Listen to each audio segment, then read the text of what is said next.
हाँ, सीजी में हम लोग का नंबर 1 देखो, the charging section of the ये सीजी इज 45। तो ये तो याद रखना है, चार्जिंग सेक्शन 45 है। उसके बाद what are the conditions to be fulfilled for charging income from head of capital gain. Capital gain में टैक्स लगने के लिए क्या क्या कंडीशन फुलफिल करना पड़ता है? There must be a capital asset होना ही चाहिए। There must be a transfer of such capital asset, वो कैपिटल एसेट ट्रांसफर होना चाहिए।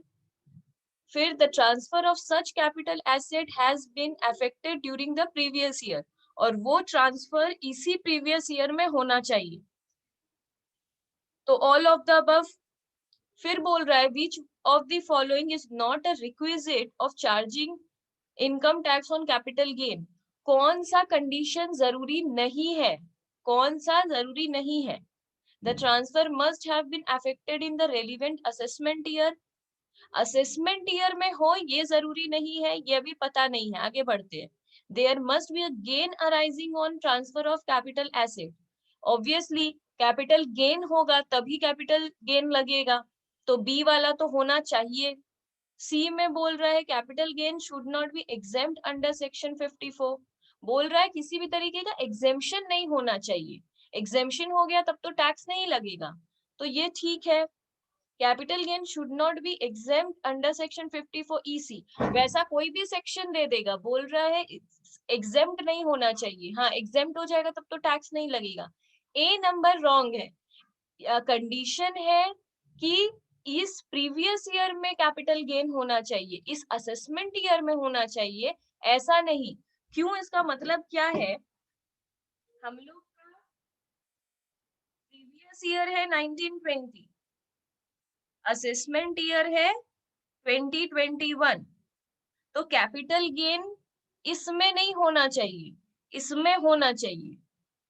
इसमें हमको सेल करना है, इसमें हमको ट्रांसफर करना है। तो याद रहे previous year is the main thing, not assessment year. उसके बाद बोल रहा है 4 में बोल रहा है the following shall not be regarded as capital asset. किसको हम लोग कैपिटल एसेट कहते ही नहीं है? अर्बन लैंड को कहते हैं, securities held for buy a foreign institutional investor इसको कहते हैं, आर्कियोलॉजिकल कलेक्शन को कहते हैं। Motor car held for personal purpose इसको नहीं कहते, क्योंकि ये पर्सनल भी है, मूवेबल भी है, इसलिए ये कैपिटल एसेट नहीं है। पर्सनल कार बेचने से कैपिटल गेन नहीं लगता। उसके बाद है number 5, the following shall be regarded as capital asset. किसको कैपिटल एसेट बोलेंगे? Gold jewellery held by jeweller as stock in trade, नहीं, stock in trade capital asset नहीं है। Securities held by a foreign institutional investor held as stock in trade, इसके पास भी stock in trade की तरह है, तो ये भी कैपिटल एसेट नहीं है। Motor car held by motor car manufacturer as stock in trade, इसको भी हम लोग नहीं बोलेंगे। नन ऑफ द अबव, इसका answer none of the above होगा। आंसर बुक में रॉन्ग दिया है, बी नहीं होगा, डी होगा। कोई भी अगर स्टॉक इन ट्रेड की तरह उस सामान को होल्ड किया है तो यहाँ पर टैक्सेबल नहीं होगा। फिर है 6, the following shall not be regarded as capital asset. किसको हम लोग कैपिटल एसेट नहीं बोलेंगे? ज्वेलरी को बोलेंगे, रूरल एग्रीकल्चरल लैंड को नहीं बोलेंगे, तो इसका आंसर बी है, rural agricultural land is not a capital asset. The following shall be regarded as capital asset, किसको कैपिटल एसेट बोलेंगे? ज्वेलरी, स्कल्पचर, आर्कियोलॉजिकल कलेक्शन, सबको, all of the above, D. 8 में rural area means any area which is outside dash kilometre from the ये। अच्छा, ये बहुत important बात है, 8 किलोमीटर अगर म्यूनिसिपल एरिया से वो दूर चला जाता है तो उसको हम लोग रूरल कहते हैं। मतलब ये बहुत बड़ा क्वेश्चन होता है स्टूडेंट के माइंड में कि रूरल गांव कहते किसको है, what is the definition of village, rural area. अगर कोई भी म्यूनिसिपल एरिया के 8 किलोमीटर बियॉन्ड चला जाएगा, दूर चला जाएगा, तो उसको बोलते हैं हम लोग रूरल एरिया। ये मेरे नोट्स में लिखा हुआ नहीं है, ऐड कर लो। नंबर 9 देखो, 9 में बोल रहा है rural area means any area. अच्छा, सेम क्वेश्चन दोबारा लिखा है, ये रिपीट हो रहा है, ओके। फिर लिखा है रूरल एरिया मीन्स 10 नंबर देखो, rural area means any area which is outside dash kilometer from the local limit of the jurisdiction of a municipality or a containment board if the population municipal, ये इसका 8 kilometre होगा, same ही अच्छा नहीं, ऊपर बोल रहा है कि 10 लाख अगर पॉपुलेशन एक्सीड हो जाएगा तो, अच्छा ये पूरा ही लाइन डेफिनेशन की तरह लिख लो।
यूएच का मतलब है अंडर द हेड।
ये हम लोगों को लर्न करना होगा।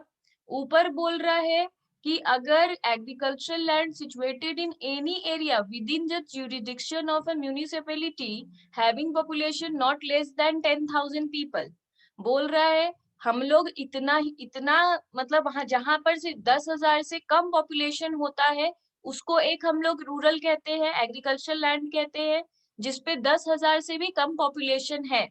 दूसरा डेफिनेशन क्या है, अगर वो ज्यूरिसडिक्शन मतलब म्यूनिसिपैलिटी के 2 किलोमीटर तक दूरी में है, मतलब 2 किलोमीटर से कम या 2 किलोमीटर तक, लेस देन और इक्वल टू का साइन है वो, लेस देन और इक्वल टू 2 किलोमीटर का डिस्टेंस है म्यूनिसिपैलिटी एरिया से, और वहां का पॉपुलेशन 10,000 से 1 लाख तक का ही है। मतलब हम लोग का जैसे कोलकाता है, कोलकाता से 2 किलोमीटर अगर दूर चले जाए तो म्यूनिसिपल एरिया खत्म हो जाएगा। वहां पे अगर पॉपुलेशन 10,000 से 1 लाख तक है तो वो एग्रीकल्चरल लैंड है, अगर 2 किलोमीटर दूरी तक है तो, ऐसे रेंज लिखा हुआ है।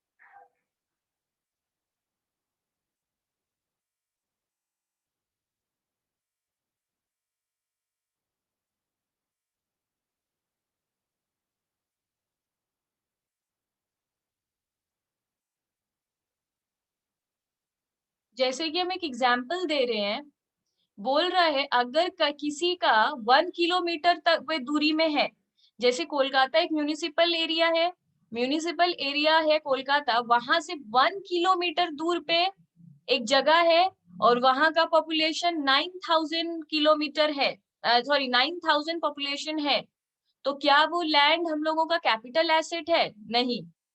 ठीक है, क्यों? क्योंकि 1 किलोमीटर से मतलब 2 किलोमीटर से कम है और पॉपुलेशन हम लोगों का 9,000 है। जैसे कि ये तुम लोगों का देखो, अभी एमसीक्यू में जाओ, एमसीक्यू में जाओ, अब एक एक करके सारे एमसीक्यू को देखो। हम लोगों का सबसे पहला नंबर था 8, 8 में बोल रहा है rural area means any area which is outside dash kilometre from the local limit, और लास्ट लाइन देखो मोर देन 10 लाख, मतलब ये वाला है, मतलब वहां का पॉपुलेशन अगर 10 लाख से भी ज्यादा है तो उसको कितना दूर होना होगा म्यूनिसिपल कॉर्पोरेशन से? कम से कम 8 लाख, 8 किलोमीटर। ये इसका मतलब है वहां का पॉपुलेशन अगर 10 लाख है तो उस जगह को म्यूनिसिपल कॉर्पोरेशन से 8 किलोमीटर दूर होना होगा।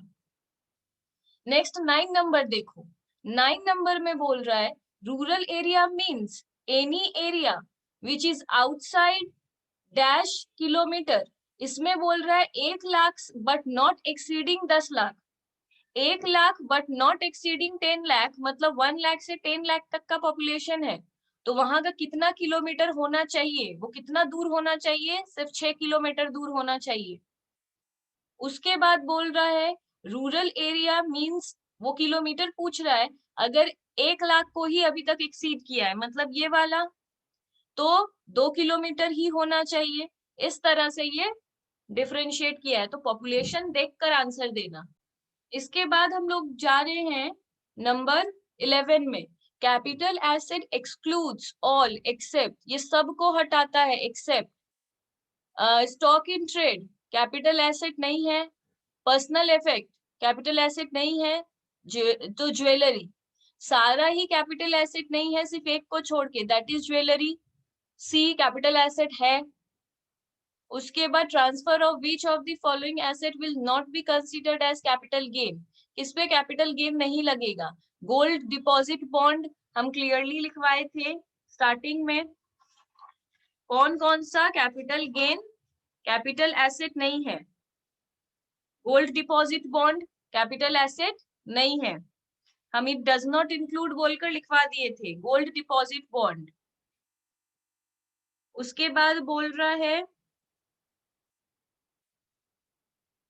13 number, when a capital asset located in India is sold by a non-resident, अगर कोई कैपिटल एसेट है इंडिया का है और नॉन रेसिडेंट बेच रहा है टू अनदर नॉन रेसिडेंट, एक नॉन रेसिडेंट दूसरे नॉन रेसिडेंट को एसेट सेल कर रहा है इंडिया में at a place outside India, India का एसेट है और बेच रहा है सोचो बैठ के यूके में, यूके में एक नॉन रेसिडेंट को एसेट सेल कर रहा है जो इंडिया में है, the capital gain is taxable, तो कैपिटल गेन कहाँ लगेगा? जहां का एसेट है वहां पे लगेगा, तो at the place of location of asset. तो इंडिया में ही टैक्स देना पड़ेगा उसको, क्योंकि वो इंडिया का एसेट बेच रहा है, जहां से भी बेचे। फिर बोल रहा है 14, which of the following are included in the jewellery. Jewellery का मतलब क्या क्या है? Ornament made of gold, silver, platinum, definitely ornament, ये हम बहुत क्लियरली लिखवाए हैं। यहाँ पे ज्वेलरी का मतलब है ऑर्नामेंट।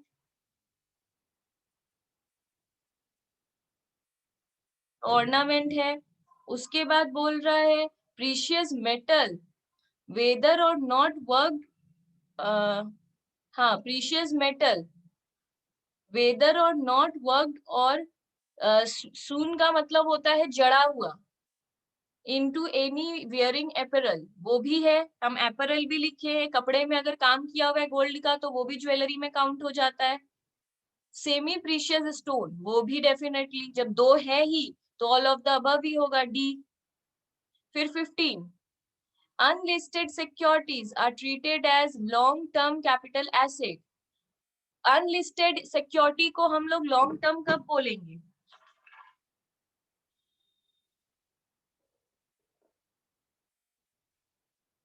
यहाँ हम क्लियरली लिखाए हैं, अनलिस्टेड शेयर को हम लोग लॉन्ग टर्म तब बोलेंगे जब वो 24 मंथ्स से ज्यादा होगा।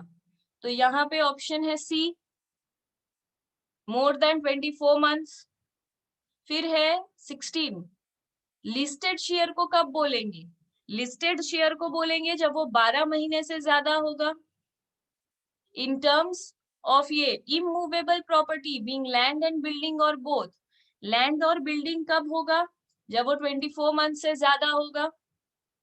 In case of immovable property being land और building both, if held for 24 months, अगर 24 मंथ्स तक ही रखे हैं तो वो क्या होगा? तब वो शॉर्ट टर्म होगा। याद रहे 24 मंथ्स से ज्यादा रख के बेचेंगे तब वो लॉन्ग टर्म है, 24 मंथ्स तक रख कर बेचेंगे टिल 24 मंथ्स तब वो शॉर्ट टर्म ही है। फिर बोल रहा है विच of the following asset is a short term capital asset if it is held for more than 12 months. 12 month से ज्यादा रखे हैं फिर भी उसको शॉर्ट टर्म बोलेंगे। कौन सा? ये वाला डेफिनेटली नहीं, ये दोनों में से। तो देखो ऑप्शन, सिक्योरिटीज लिस्टेड, लिस्टेड वाला तो नहीं होगा। Unit of mutual fund, other than equity oriented fund, फिर है zero coupon bond, zero coupon bond भी ये है। तो म्यूचुअल फंड यहाँ पे अनलिस्टेड शेयर में, और नंबर 3 डाल लो यूनिट ऑफ म्यूचुअल फंड।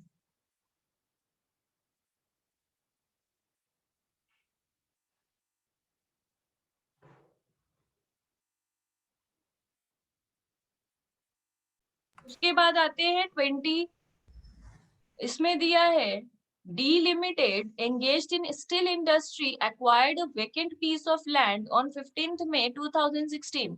हम लोगों ने एक लैंड खरीदा है, the company sold the land in December 2019, इस साल हम लोगों ने बेच दिया है। The profit earned on vacant land of 10 lakh shall be taxable, ये किस पे टैक्सेबल होगा? लॉन्ग टर्म कैपिटल गेन में, क्योंकि खरीदे थे 2016 में, बेच रहे हैं 2019 में। लैंड है, लैंड के ऊपर क्या माना जाता है? 24 मंथ्स। तो देख लो 24 मंथ्स आराम से हो जाएगा, 15 मई 2016 से 15 मई 2017, 15 मई 2018, 15 मई 2019, 3 साल तो ऐसे ही हो जा रहा है। तो डेफिनेटली 36 मंथ ये सब हो जा रहा है, 24 मंथ से ज्यादा ही है, वो लॉन्ग टर्म है। तो 20 का डी ही होगा। 21 में दिया है Rajat purchased a car for his personal use, the last line देखो, द टैक्सेबल गेन, जैसे ही हम पर्सनल कार देखे तो इस पे टैक्स नहीं लगना चाहिए, नील हो जाएगा ए।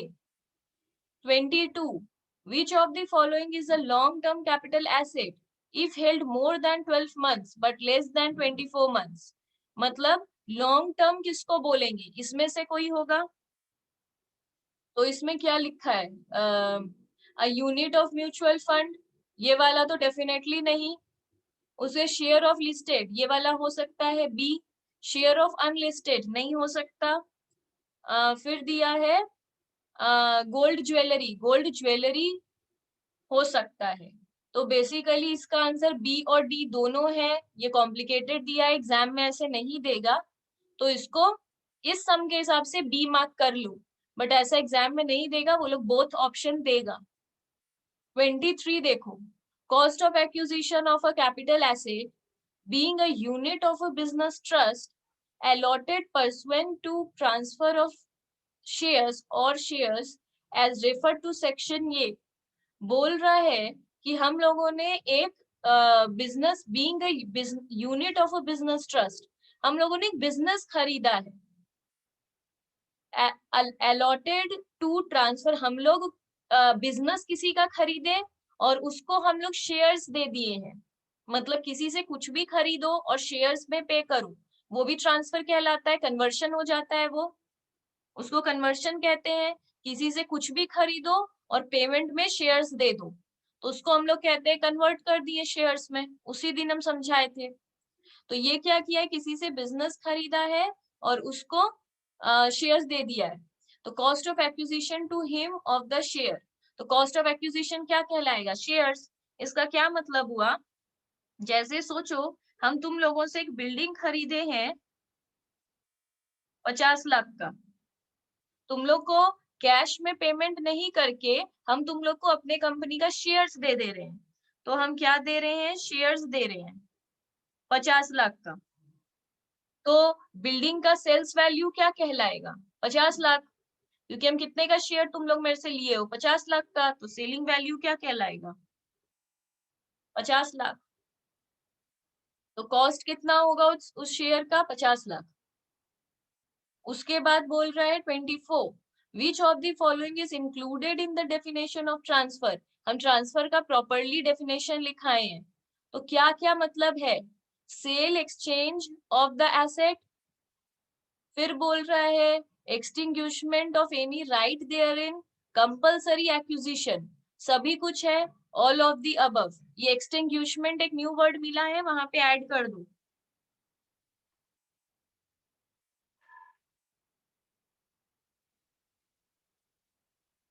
यहाँ।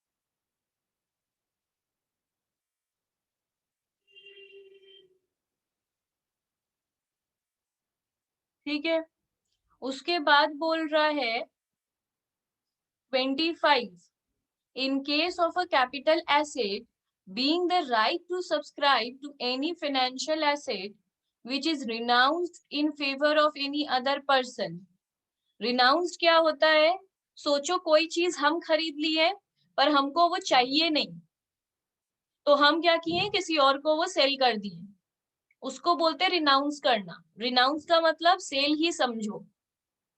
तो बोल रहा है the period shall be record from the date of the offer of such right by the company or institution as the case may be making such offer। दूसरा दिया है the period shall be reckoned from the date of the allotment of such right। अच्छा, ये right share का बात है, हम right share भी लिखवाए होंगे।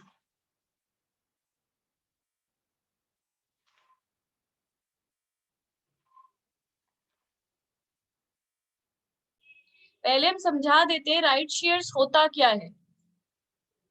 जैसे कि एक होता है इक्विटी शेयर, इक्विटी शेयर क्या होता है, हम पैसा देते हैं और कंपनी से खरीद लेते हैं, ठीक है,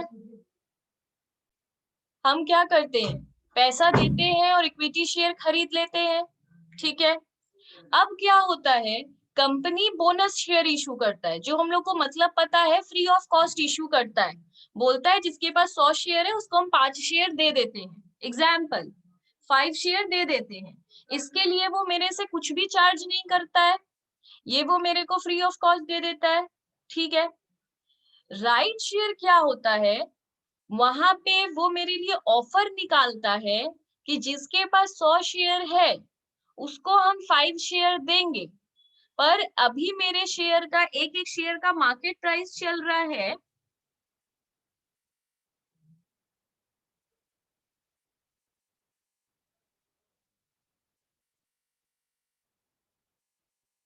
अभी मेरे एक एक शेयर का मार्केट प्राइस है 100 रुपया, पर हम तुम लोग को दे देंगे ये शेयर 20 रुपए में।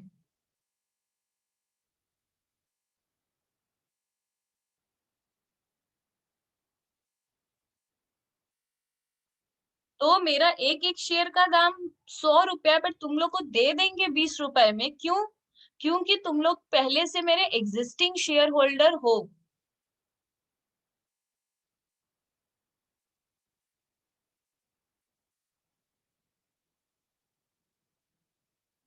ये ऑफर सिर्फ एग्जिस्टिंग शेयर होल्डर के लिए होता है, जिसके पास पहले से मेरा शेयर है।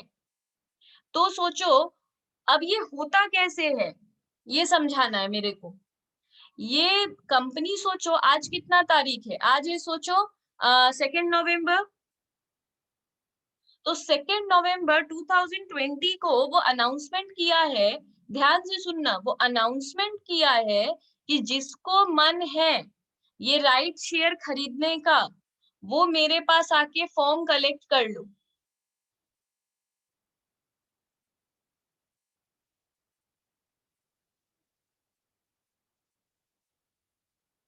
आज हुआ है अनाउंसमेंट ऑफ ऑफर। वो बोला है जिसको भी मन है वो मेरे से आके फॉर्म खरीद लो। फॉर्म खरीदते वक्त वो मेरा देखेगा कि हम रियल में उसके शेयर होल्डर है या नहीं। सोचो हम गए उसके पास, तो बोलेगा शेयर वारंट दिखाइए। शेयर वारंट मतलब हम पहले से शेयर होल्डर है, तो मेरे पास एक सर्टिफिकेट होता है जिसमें लिखा होता है कि हम उसका 100 शेयर होल्ड करते हैं, हम ऑलरेडी शेयर होल्डर है। तो वो बोलेगा आप शेयर वारंट दिखाइए, हम उसको दिखाएंगे, वो मेरे को एक फॉर्म दे देगा। ठीक है, अब वो मेरे को एक फॉर्म दे देगा, बोलेगा आपको खरीदने का मन है तो आप खरीदिए, नहीं खरीदने का मन है तो नहीं खरीदिए। आप ये फॉर्म लेके चल जाइए। वो फॉर्म का वो मेरे से 1 रुपया भी नहीं लेता है, फ्री ऑफ कॉस्ट मेरे को वो फॉर्म देता है। अगर मेरे को खरीदने का मन है, अब ये ऑफर कितने तारीख तक है? ये ऑफर सिर्फ 10 नवंबर तक है। अगर खरीदना है 20 रुपए में मेरे कंपनी का शेयर, तो आके 10 तारीख तक खरीद लो। अगर 10 तारीख के बाद आए तो ये ऑफर क्लोज हो जाएगा। ठीक है, अब हम वो फॉर्म लेके घर चले गए। अब नेहा हमेशा से वो कंपनी का शेयर खरीदना चाहती थी, पर वो एक एक शेयर का 100 रुपया अफोर्ड नहीं कर सकती थी। वो मेरे को बोल के रखी थी कि कभी भी मैम अगर राइट इशू होगा सस्ते में तो आप मेरे को बोलिएगा, अगर आपको नहीं खरीदना होगा तो हम खरीद लेंगे। तो हम बोले ठीक है, पर वो कैसे खरीद लेगी, वो तो पहले से शेयर होल्डर है ही नहीं। तो वो क्या करेगी, मेरे पास आई, हम उसको बता दिए कि नेहा राइट इशू हो गया है, हम फॉर्म लेके आ गए। तो वो बोली ठीक है। 3 नवंबर को नेहा को हम वो फॉर्म बेच दिए। या तो फ्री ऑफ कॉस्ट दे दिए नेहा को वो फॉर्म, देखो मेरे को तो फ्री में मिला था वो फॉर्म। अब मेरे पास दो ऑप्शन है, हम नेहा से उस फॉर्म का पैसा ले या फ्री में दे दे, वो मेरा रिलेशन पे डिपेंड करता है। जो भी हो, पैसा लेके मतलब सेल करे या ऐसे ही फ्री में दे दे, फॉर्म जैसे भी हम नेहा को दे दिए। नेहा वो फॉर्म लेके 10 तारीख के पहले तक कंपनी के पास जाएगी, और जितना शेयर उसके हिस्से का था, मतलब कितना हिस्सा में था, मेरे को कितना शेयर मिल रहा था, 10 शेयर हम ले सकते थे। नेहा 10 शेयर 20 रुपया करके 200 रुपए में ले ली। ठीक है, ये कंपनी बोलता है कि आपके पास पहले से 100 शेयर था, तो आप 10 शेयर तक खरीद सकते हैं मैक्सिमम। ये मेरा फॉर्म में लिखा हुआ है कि हम 10 शेयर ही खरीद सकते हैं। अब अगला दिन उस फॉर्म को लेके नेहा जाए, हम जाए, कंपनी को इससे कोई मतलब नहीं है। कंपनी जिसके हाथ में वो फॉर्म देखेगा उसको शेयर दे देगा, क्योंकि फॉर्म देने के टाइम वो शेयर वारंट ये सब चेक करता है। अब बोल रहा है वो फॉर्म लेके कंपनी के पास कौन जाता है, इससे उसको कोई मतलब नहीं है। वो फॉर्म देते वक्त चेक करता है either you are my existing shareholder or not. वो एक बार देख लिया है शेयर वारंट, फॉर्म दे दिया है, अब वो फॉर्म लेके कोई भी जाए उसको कोई मतलब नहीं, वो उसको दे देगा। तो इसको बोलते हैं पूरा कॉन्सेप्ट ऑफ राइट इशू।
ये जो हम लोग फॉर्म सेल करते हैं इसको रिनाउंसमेंट कहते हैं, रिनाउंसमेंट। इसको फॉर्म सेल करना नहीं कहते हैं।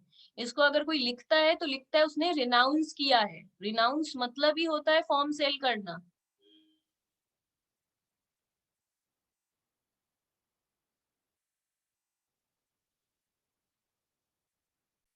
अब ये वाला नंबर देखो, अब समझ में आएगा। 25 नंबर तो बोल रहा है in case of capital asset being the right to subscribe. Right to subscribe मतलब ये राइट शेयर अगर मेरे को खरीदना है, which is renounced in favour of any other person, जो रिनाउंस कर दिए हैं हम किसी और पर्सन को, तो the period shall be from the date of offer of such right. किस दिन से वो काउंट होगा? जिस दिन से पीरियड, ऑफर का पीरियड शुरू हुआ है उस दिन से। दूसरा दिया है the period shall be from the date of allotment of such right. मेरे को राइट अलॉट हो गया है उसके बाद हम रिनाउंस थोड़ी करेंगे। अलॉट हो गया मतलब हम किसी को फॉर्म बेचे ही नहीं, खुद ही जाके खरीद लिए। तो हम अलॉटमेंट हो गया है, शेयर अलॉटमेंट हो गया है मतलब शेयर वो दे चुका है मेरे को, उसके बाद हम रिनाउंस नहीं कर सकते। सी दिया है the period shall be record from the date of extinguishment of such right. Extinguishment का मतलब हम क्या लिखे थे? ट्रांसफर। जो ऑलरेडी हम, जो ऑलरेडी मेरे नाम पे ट्रांसफर हो चुका है। एक्सटिंग्विशमेंट जो ऑलरेडी मेरे नाम पे ट्रांसफर हो गया है, उसको तो हम रिनाउंस नहीं कर पाएंगे। हम रिनाउंस कब तक कर पाएंगे? जब तक ऑफर डेट है।